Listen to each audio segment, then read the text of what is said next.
¿Por qué? Porque Wesley, cuando se convirtió, él dice que sintió un calor en su corazón, ¿no? Como algo distinto.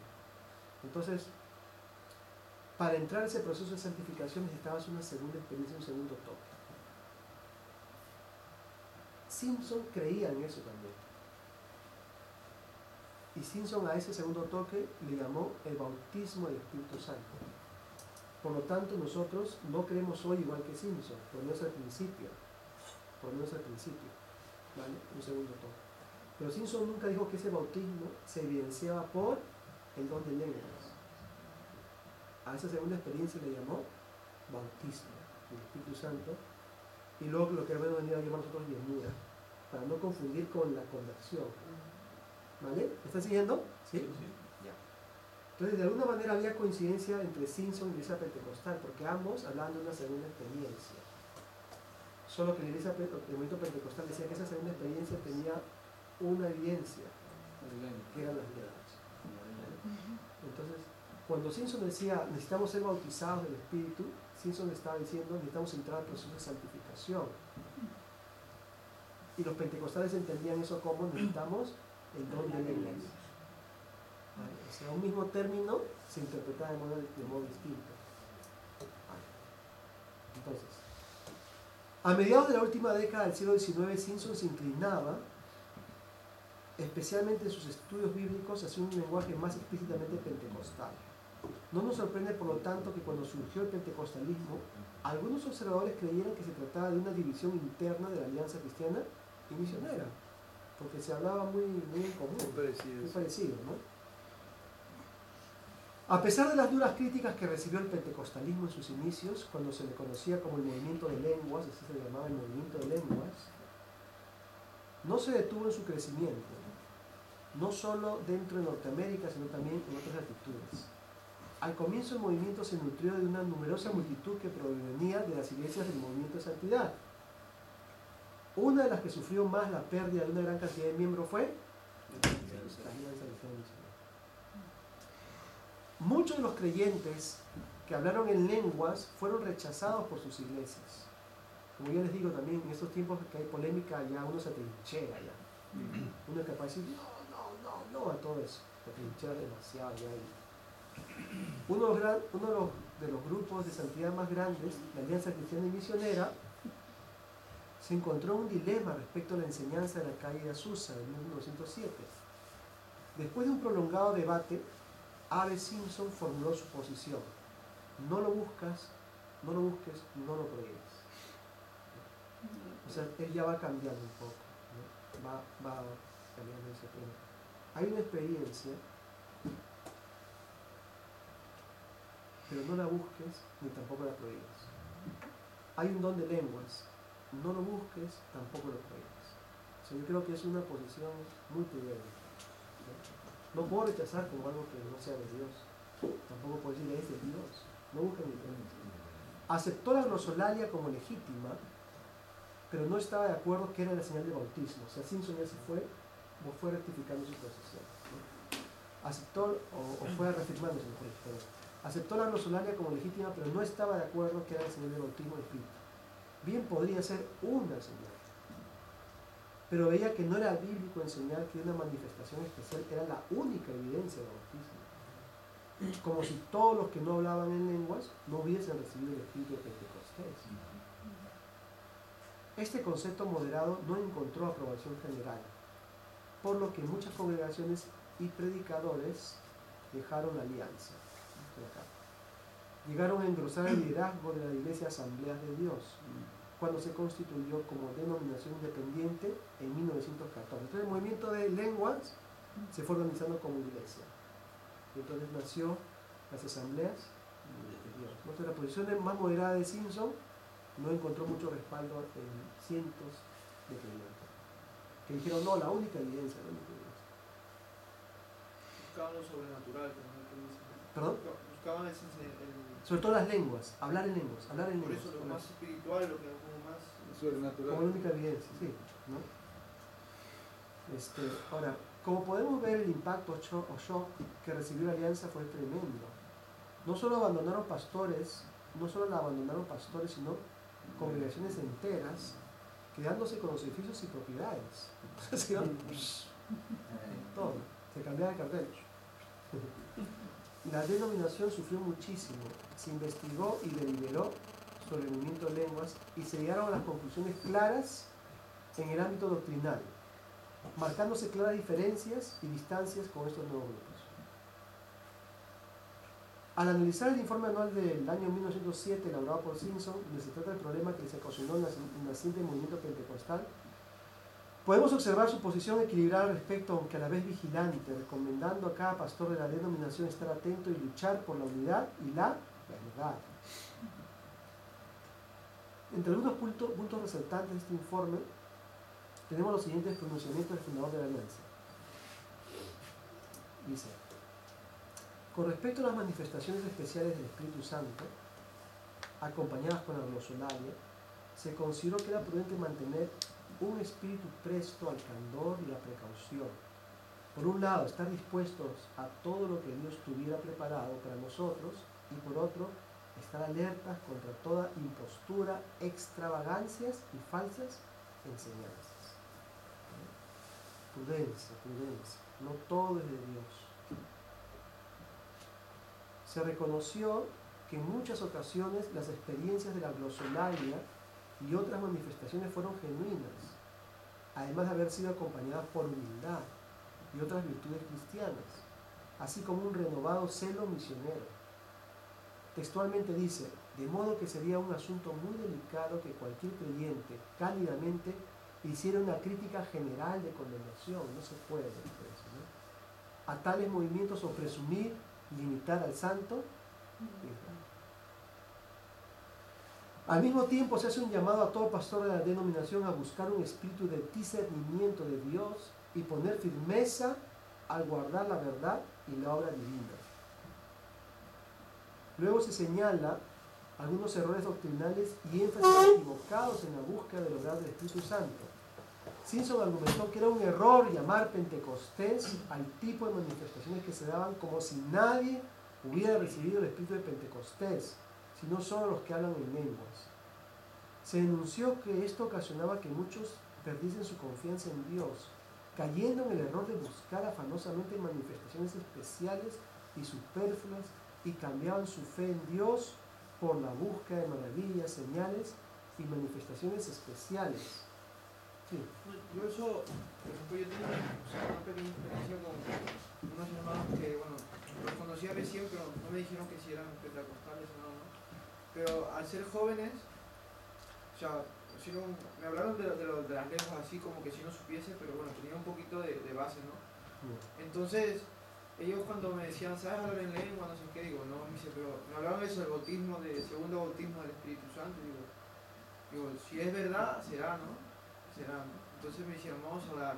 Entonces se pusieron en rondo y me dijeron, y se dijeron entre ellos, porque eran como 5 o 6, vamos a hablar en lengua, ¿sabes? Entonces se pusieron todos como de acuerdo y empezaron a ¿sabes? Y me incitaban a decir lo mismo. Entonces, había otro al lado que recién llevaba poco tiempo con ellos en el movimiento de su iglesia, y le decían, mira él que él ya poco a poco va sacando lengua, un poco así, ¿no? Y va saliendo. Y dice, tú también hazlo.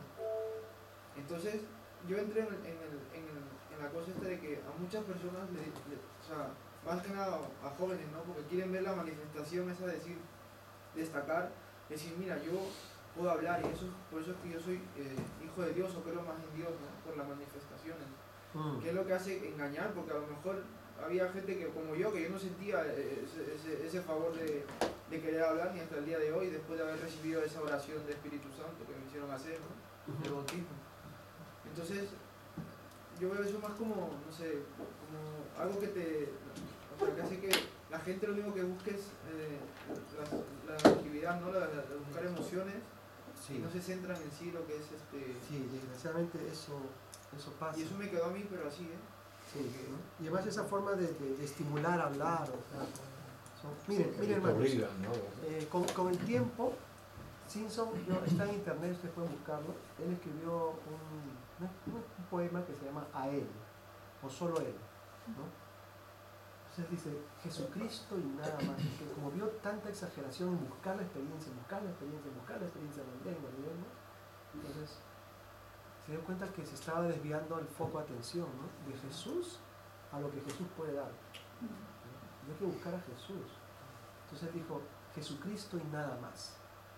Y él dice, antes yo buscaba la bendición, o sea, es la experiencia.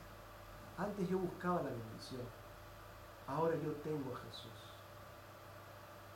Antes suspiraba por la emoción, ahora yo quiero más su luz. Antes su don yo pedía, ahora tengo el dador. Antes buscaba la sanidad, ahora es mío el doctor. Antes me esforzaba con pena, ahora me es grato confiar. Antes creía a medias, ahora sé que Él puede salvar. Antes yo a Él me aferraba, ahora de mí se hace Él. Antes yo andaba a la deriva, ahora tengo áncora fiel. Antes yo creía en mis obras, ahora dejo a Cristo obrar. Antes trataba de usarlo, ahora Él me puede usar. Antes el poder yo buscaba, ahora tengo al fuerte Señor. Antes para mí mismo obraba, mas ahora es el trabajo de amor. ¿No? O sea, se entrega una vida de confianza plena al Señor, ¿no? De saber que Dios está dentro de ti, que Dios está contigo, ¿no? Y que Él hará con tu vida lo que Él quiera hacer. Pero es la búsqueda de Dios, no de los dones que Dios da, ni esas manifestaciones. ¿Vale? Miren, otro desvío dice acá. Gracias, hermano. Otro desvío, es que esto parece que hubiese sido escrito para el día de hoy, ¿no? Otro desvío que se denuncia es la aparición de ¿quién? De profetas, que asumen el liderazgo por encima de la revelación bíblica, acudiéndose a ellos para conocer aspectos de la vida privada. O sea, siendo similar esta práctica a lo que ocurría en el mundo con los adivinos y clarividentes. Hay iglesias donde la gente no hace nada si el profeta no dice algo, ¿no es cierto? O sea, el profeta está por encima de todo, entonces no dan un paso si el profeta no les dice. ¿Qué es eso? Eso es casi como buscar a un adivino, o leer tus suertes, o leer el horóscopo, eso no. Y ya se adueñan de la vida, esos profetas se hacen dueños de tu vida, o sea, te dicen, porque claro, si yo me pongo en ese nivel, estoy entregándome a una persona, me dice si debo aceptar un trabajo o no debo aceptar un trabajo, me dice con quién puedo casarme y con quién no puedo casarme, o sea, es un abuso terrible. O sea, es malo, por ejemplo, una iglesia esté así, apóstol, profeta, siervo, ¿no? Sí. Entonces, eso tiene que ver, ¿no? Así como... Bueno, lo que decíamos ayer, no hay ninguna jerarquía, esos son dones, nada más. Ahora, luego dice, se admite y se denuncia que en varios casos nuestra obra en alianza casi ha sido quebrantada por estas diversidades y distracciones. Muchos han olvidado su promesa de evangelización y se han visto envueltos en separaciones, amarguras y contiendas sin fin. ¿Vale? Eso fue lo que ocurrió con la aparición del pentecostalismo, ¿no? Ya hemos dicho que en los años 60 apareció el carismatismo. Dice, cuando el carismatismo surge en la década de los 60, o sea, en 1960, dentro de las iglesias tradicionales históricas, la Junta Directiva Internacional de la Alianza Cristiana emite un documento que constituye la declaración oficial de la Alianza Cristiana y Misionera. En este documento, emitido el 4 de abril del 63, es claro en zanjar nuevamente la posición de la Alianza y en elevar un juicio crítico al nuevo movimiento carismático en base a su lectura en perspectiva histórica del movimiento pentecostal. Se hace una síntesis del nacimiento del pentecostalismo, aclarando que no surgió de una división de la Alianza como algunos erróneamente pensaban. Se menciona que algunos aceptaron la posición extrema del pentecostalismo y dejaron la sociedad misionera. Algunos que permanecieron se quedaron tan confundidos que necesitaron una instrucción especial y un líder de comisión estable como fue el doctor Simpson. La crisis pasó y nuestra sociedad fue preservada. Posteriormente se pasa a hacer una descripción de la impresión que se tiene del nuevo nacimiento carismático, del nuevo movimiento carismático, manifestando que la Alianza Cristiana conoce bien este fenómeno, sus fuerzas y sus debilidades. Después de un tiempo relativamente largo, las manifestaciones peculiares de este movimiento de lenguas están apareciendo nuevamente en ciertos círculos cristianos, y la cosa más rara es que están apareciendo entre algunas históricas y viejas denominaciones. Dichas manifestaciones son suficientemente propagadas para inquietar a algunos de nuestras gentes, particularmente aquellas que no están familiarizadas con nuestra historia espiritual y que no tienen otra experiencia de la obra profunda del Espíritu Santo. El movimiento resurgido está en un plano más alto intelectual y culturalmente que el movimiento original de lenguas de los viejos días de Azusa. Además tiene un nombre más llamativo, que es el de movimiento carismático. La palabra carismático se refiere a los dones espirituales, especialmente al don de lenguas. La Alianza Cristiana y Misionera conoce perfectamente las enseñanzas y fenómenos de este movimiento, no importa cómo se llamen o dónde ocurran. Nuestra sociedad misionera pasó por todo esto hace medio siglo y conoce bien las fuerzas y las debilidades de tal movimiento. Lo que para algunos puede parecer novedad, no lo es para la Alianza, pues todavía conservamos huellas que demuestran nuestra batalla por la verdad de aquellos días cuando tomamos nuestra posición contra algunos que negaban los dones del Espíritu y contra otros que insistían que las lenguas eran a prueba irrefutable el bautismo del Espíritu. Luego se hace un comentario del estudio de Simpson, realizó sobre el movimiento de lenguas o pentecostalismo y la adopción de sus conclusiones de parte del Consejo General en 1907. Se sostiene que el informe de Simpson es nuevamente aplicable tal como si hubiera sido escrito hoy, aunque hay un reconocimiento que no todas las características del pasado se repetían en el carismatismo. Leiró, citando a Teus, señala que 4 años después de sus inicios, el neopentecostalismo era un movimiento religioso claramente reconocible que afectaba tanto a clérigos como laicos, a estudiantes y profesionales, a hombres y mujeres, en el ser episcopal y casi en todas las denominaciones protestantes históricas en los Estados Unidos. Aunque hubo conflictos y muchos pastores fueron cesados de sus puestos al hablar en lenguas, el movimiento triunfó dentro de las iglesias históricas, según Antonio Joquema. La glosolaria saltó a las iglesias con fachada de almacén y de tabernáculos pentecostales en los santuarios góticos. Bueno. Hoy en día hubo nuevamente este resurgir, ¿no? Y algunos le han llamado la tercera ola. La tercera ola, ¿no? Como que la primera ola hubiese sido el nacimiento de la iglesia pentecostal, la segunda ola el carismatismo y esta vendría a ser la tercera ola. El carismatismo se dio entre las iglesias tradicionales. Pero miren acá, ¿ven dónde está el cursor? En los 80, las manifestaciones carismáticas comenzarían a darse entre las iglesias fundamentalistas, o sea, entre nosotros. Aunque no nos llamamos estrictamente así, quiere decir que en las iglesias radicales, sí, evangélicas, no históricas. Dice, entre iglesias fundamentalistas conservadoras y evangélicas, como es la Alianza. Aquellas que no habían participado de las primeras olas. Según Wagner, esta pues es la tercera ola del Espíritu Santo, que también ha sido llamada neocarismatismo o neopentecostalismo. ¿Vale? Entonces, mucho lo que vemos hoy, por ejemplo, en gente como Cash Luna, como quién más, Billy Graham. ¿Perdón? Billy Graham. No, No, el de las patadas, dices, ¿no? no, sí. Lo otro de mayor. ¿Cómo se llama este acá? Willy. Bueno, no me acuerdo del nombre. Benny Hill sabía de nada. Sí, el propio. Sí, ¿no? Es neocarismatismo. O sea, es lo mismo que va apareciendo, pero ya con otros énfasis también, ¿no? Todo este movimiento apostólico, por ejemplo, eso es neocarismatismo.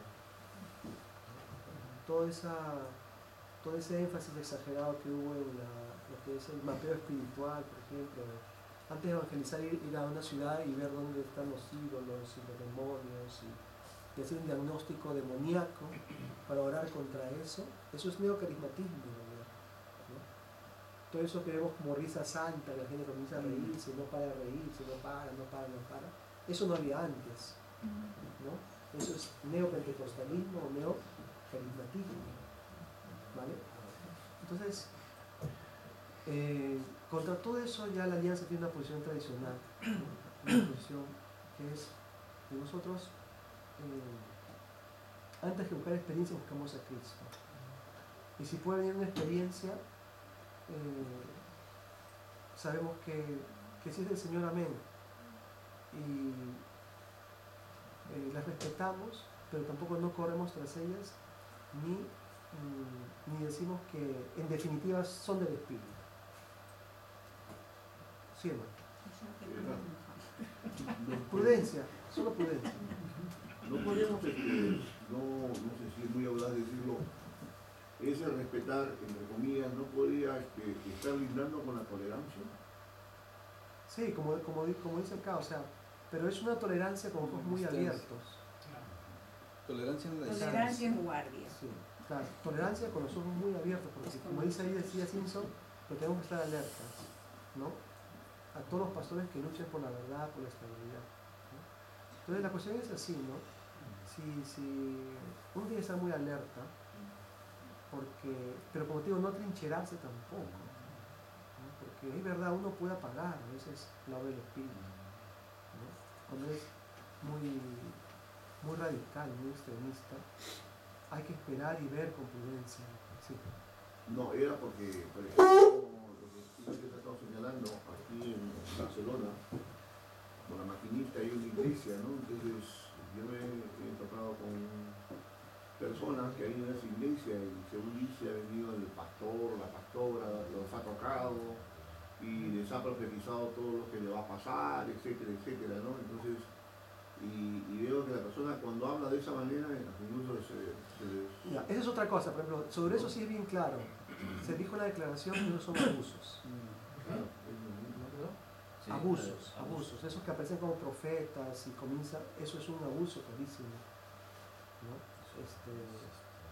Ahí sí yo creo que uno discierne y se da cuenta claramente que ahí hay algo que no está bien. Eso, mire hermano, eso no se puede admitir, yo creo, en una iglesia. Que alguien, una sola persona, dos personas digan que hablan en nombre de Dios porque son profetas. Porque entonces van a llevar a la iglesia por donde les da la gana, porque entonces si te dice que es profeta y que habla en nombre de Dios, tú ya no puedes decirle nada. Si está hablando en nombre de Dios, ¿qué le vas a decir tú? No, estoy en desacuerdo, ¿no? Entonces han habido pastores que han cometido ese error, por ejemplo, han exaltado a una persona como profeta y le decía cosas a la gente, decía cosas, ¿no? Y un día ese profeta dice, bueno, el Señor me ha dicho que es tiempo que el pastor se vaya.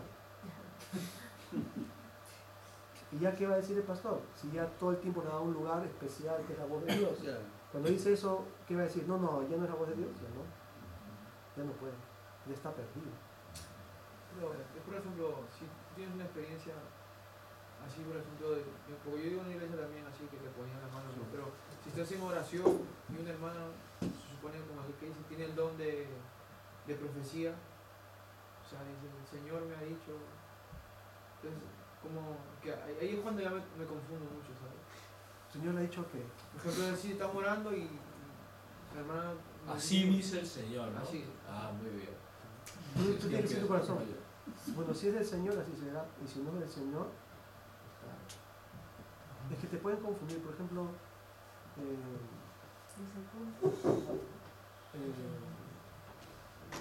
cuando te digan así dice el Señor, lo que sea, tú confróntalo la palabra, porque hay muchas cosas que no están en la palabra. O sea, yo no te puedo decir a ti, por ejemplo, el Señor me dice que te cases con esa hermana.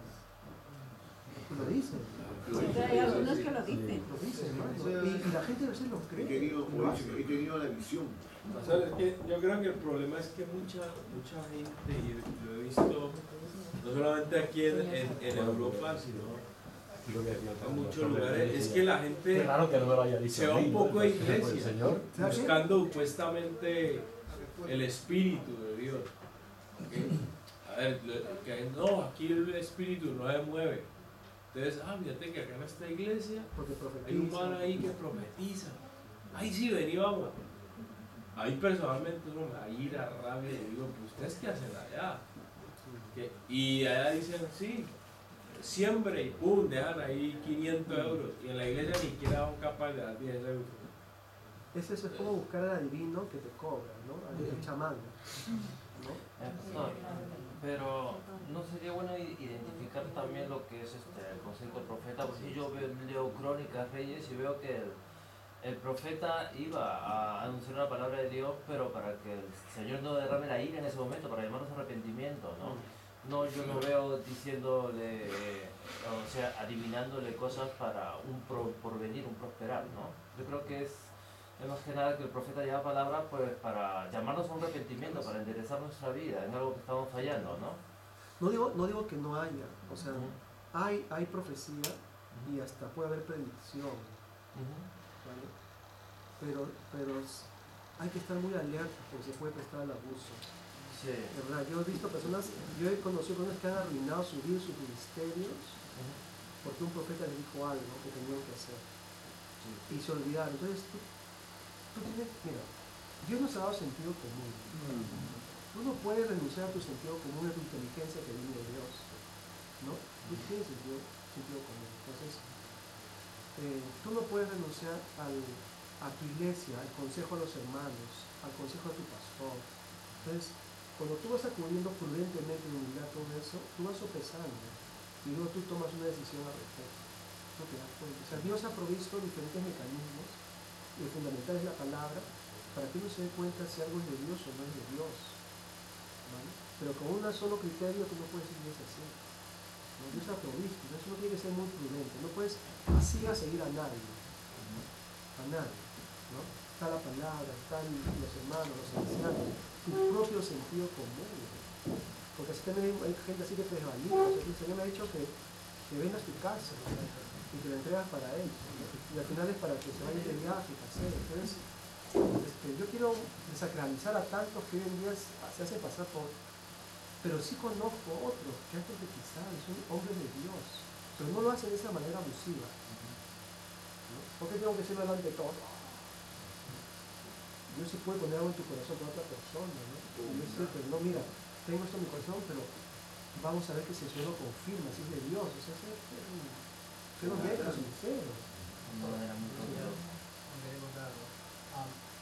Cuando yo conocí al Señor, yo lo conocí siendo católico, el movimiento carismático dentro de la Iglesia Católica, ¿no? Y a veces digo, respeto a eso porque a veces es como una muestra de la desesperación del hombre por buscar a Dios, ¿no?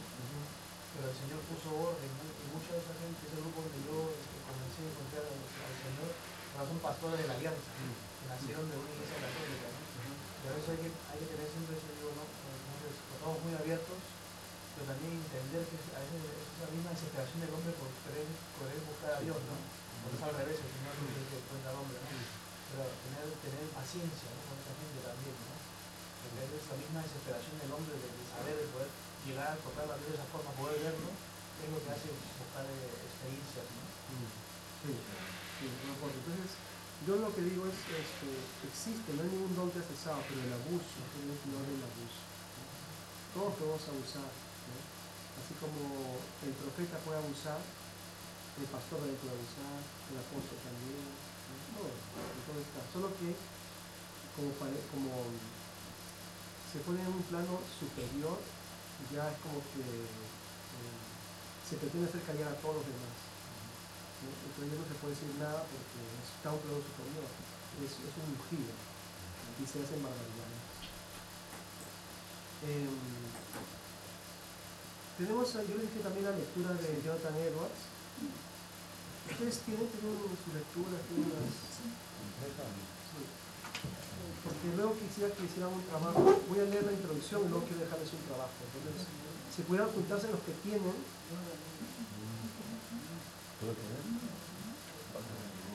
¿Tienen todos? ¿Quiénes tienen?